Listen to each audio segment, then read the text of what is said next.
These Miami actors are now able to do something they may have only dreamed of just a few years ago.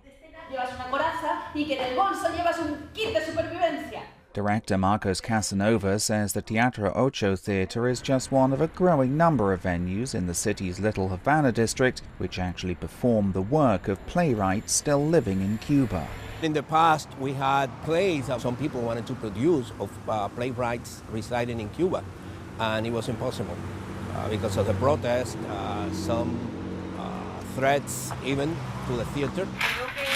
Many older Cuban exiles who fled to Miami in the 1960s after Fidel Castro seized power still oppose giving voice to works by Cuba-based artists and directors.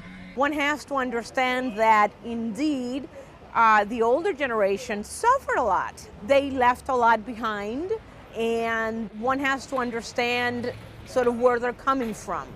They don't want Cuban artists coming here. But the hundreds of thousands of new immigrants from the island don't seem to share those concerns. They've helped to transform this once drab, high-crime district into a Miami hub, which draws crowds with its art galleries, theaters, restaurants and cigar shops.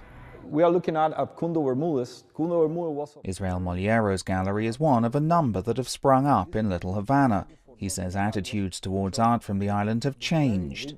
We don't select the artist for where he lives, we select for the quality of the art. If you put politics and art together, you don't get a good mix. Painter Luis Molina has only been in Miami for 10 years. He says even pro-communist Cubans get a fair hearing when they come here. There are a lot of artists in Cuba that agree with the government. They have their own idea, I have my own idea, I respect whatever they think, and they have to respect me also.